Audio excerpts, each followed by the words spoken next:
अस्सलाम वालेकुम friends, welcome to Urdu news point. इज्तिमाई ज़्यादती का शिकार 13 साला बच्ची ने बेटी को जन्म दे दिया। बासर मुल्ज़मान खाना मांगने वाली गरीब और यतीम बच्ची को कई रोज तक जिनसी दरिंदगी का निशाना बनाते रहे। अदालत ने घिनौने जुर्म में मुलविस अफराद को जमानत पर रिहा कर दिया। तफसीलात के मुताबिक जैकबाबाद के सिविल लाइन थाने की हदूद में 9 माह कबल इज्तिमाई ज़्यादती का शिकार 13 साला बच्ची इरम को हफ्ते के रोज पुलिस की निगरानी में लड़काना के शेख जायद वुमेन अस्पताल मुंतकिल किया गया, जहां गुज़श्ता रोज इसने एक बेटी को जन्म दिया।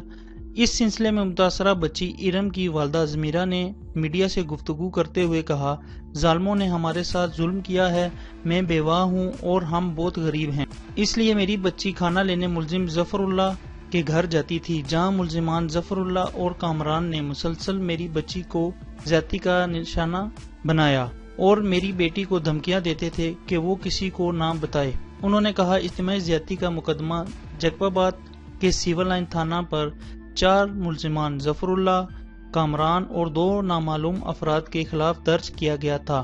केस में मुलविस मुलजिमान जफरुल्लाह और कामरान जमानत पर आज़ाद हैं। मुतासरा बच्ची की वालदा ने रोते हुए कहा कि हमारे साथ इंतहाई जुल्म हुआ है, मगर किसी मुंतखब नुमाइंदे को हम पर रहम नहीं आया है। उन्होंने आला हुकाम से मुतालबा किया कि मुलजमान के खिलाफ सख्त कार्रवाई की जाए और हमारे साथ इंसाफ किया जाए। दूसरी जानिब SHO सिविल लाइन ने बताया कि मुतासरा बच्ची और नौमौलूद बच्ची के DNA टेस्ट लेकर जामशोरो लेबॉर्ट्री भेजे जाएंगे। केस में मुलविस मुलजमान अदालत से जमानत पर हैं, इसलिए इनको गिरफ्तार नहीं कर सकते जब तक DNA रिपोर्ट आ जाए। इसके बाद मजीद कार्रवाई होगी। मजीद लेटेस्ट न्यूज़ के लिए मेरे चैनल को सब्सक्राइब करें। Thanks for watching this video. Allah Hafiz.